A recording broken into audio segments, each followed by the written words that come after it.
सो अभी तक हमने काफ़ी सारी चीज़ों को कवर कर लिया है, लेकिन अगर आप फिर भी चाहते हैं कि हम लोगों ने जितना कुछ पढ़ा है उसमें से मैं आपको कुछ सिंपल प्रोजेक्ट्स भी करके दिखाऊं और उसकी डिटेल एक्सप्लेनेशन और भी आपको दूं, सो आप लोग कमेंट सेक्शन में मुझे बता सकते हैं।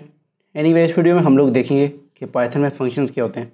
सो अभी तक देखिए, हम जो भी कोड लिखते रहे हैं कुछ इस तरह, अगर मैं 2 वेरिएबल्स हूँ और यहाँ पर मैं करता हूँ प्रिंट a+b, तो ये जो मैंने कोड लिखा है, क्या इसके अंदर मैंने कोई फंक्शन यूज़ किया है?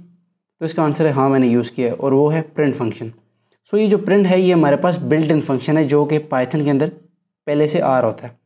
सो पहले तो हम लोग ये समझ लेते हैं कि फंक्शन हमारे पास है क्या। सो मैं फंक्शन की यहाँ पे डिफिनेशन लिखता हूँ कुछ इस तरह से, function is a block of code. So इसका क्या मतलब है कि जब बहुत सी लाइंस ऑफ कोड आपस में मिलती हैं तो वो क्या बनाता है, एक फंक्शन बनाता है। अब ये जो प्रिंट फंक्शन है ये हमारे पास पाइथन के अंदर पहले से आ रहा है, बिल्ट इन है। हमने सिंपली क्या करना है कि इसको कॉल करना है। जब ये मैंने लिखा प्रिंट, तो ये मैंने क्या किया, इसको कॉल किया और देखें इसके अंदर मैंने क्या वैल्यू दी, a+b। सो मैं इसको कॉल करके इसको कोई वैल्यू दे रहा हूँ और ये क्या करेगा, हमें स्क्रीन पे आउटपुट दिखाएगा। सो इस फंक्शन का क्या काम है कि ये हमें स्क्रीन पे आउटपुट दिखा रहा है। इसी तरह जो इनपुट फंक्शन था वो यूज़र से इनपुट लेने के लिए था। सो जो डिफरेंट फंक्शंस हैं उनकी अपनी अपनी फंक्शनैलिटी होती है।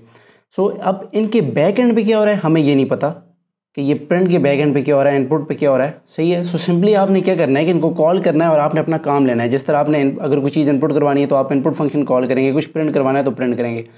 सो फंक्शन हमारे पास 2 टाइप्स के होते हैं। एक हमारे पास होते हैं बिल्ट इन फंक्शन, सो मैं यहाँ पे लिखता हूँ बिल्ट इन फंक्शन, और दूसरे होते हैं हमारे पास यूज़र डिफाइन फंक्शंस। सो जो बिल्ट इन फंक्शन है वो तो आपने देख लिया कि जिस तरह हमारे पास प्रिंट है, इनपुट है, ये सारे बिल्ट इन फंक्शन है, ठीक है। अब एक और हमारे पास फंक्शन आता है लेंथ का। सो मैं अगर यहाँ पे एक स्ट्रिंग लेता हूँ, name equals to let's say John Wick, मैं यहाँ पे लिखता हूँ और यहाँ पे मैं नीचे प्रिंट करवाता हूँ प्रिंट नेम, ठीक है। और इसको मैं रन करूँ तो ये आप देखें ये हमें बता रहा है 9। सो इसने क्या किया, ये जो len मैंने लिखा है ये बेसिकली लेंथ बताएगा। सो ये लेंथ का फंक्शन है जो कि क्या करता है, हमसे कोई स्ट्रिंग लेता है। सो मैंने इसको एक स्ट्रिंग दे दी है।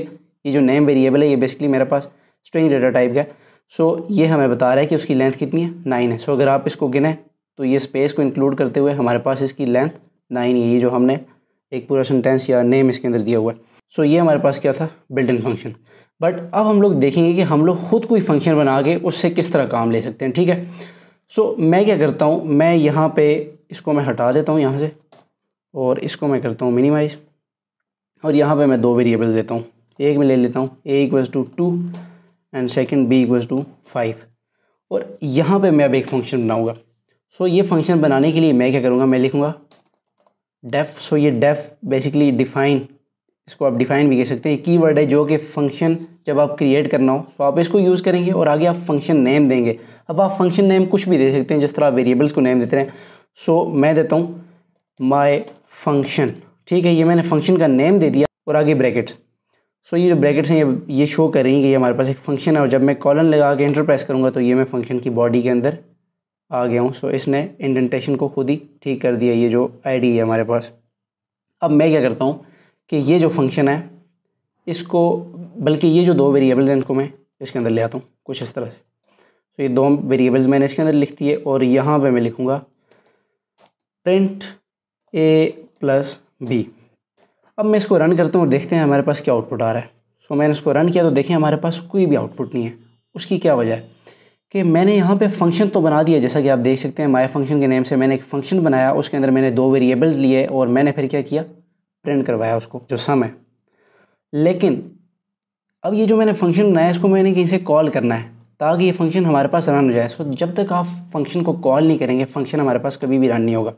सो मैं माय फंक्शन लिखूँगा तो ये देखें सिंपली मैंने माय फंक्शन और आगे ये जो ब्रैकेट्स डाली हैं इससे क्या होगा, ये फंक्शन कॉल होगा। सो फंक्शन को आप हमेशा बाहर से ज़ाहिर कॉल करेंगे, वो तभी कॉल होगा और उसके बाद वो एग्जीक्यूट होगा। सो इसको मैं अब रन करता हूँ तो ये देखें हमारे पास 5 + 2 7 इसने प्रिंट कर दिया है। सो इसी तरह अब मैं यहाँ पे कुछ और भी फंक्शन बना देता हूँ। सो मैं अगर लिखता हूँ डेफ माय फंक्शन 2, यहाँ पे मैं अब क्या करता हूँ, सॉरी यहाँ पे मैं फिर से 2 नंबर्स ले लेता हूँ, बल्कि इस दफ़ा मैं यूज़र से इनपुट करवा रहा हूँ। सो मैं लिखता हूँ int input enter first number, और इसको मैं एक वेरिएबल के अंदर स्टोर करवा देता हूँ कुछ इस तरह से। इसको मैं कुछ इस तरह नीचे ले जाता हूँ इसको मैं हटा ही देता हूँ। सो इसको मैंने हटा दिया और यहाँ पे नंबर 2 इक्वल्स टू इसको भी मैं यही दे देता हूँ। सो इसको मैंने दे दिया एंटर, सेकंड नंबर हमारे पास हो जाएगा। सो यहाँ पे 2 नंबर एंटर होंगे और इनका हम लोग क्या करा देते हैं आपस में multiply. So the product is number 1 multiply by number 2।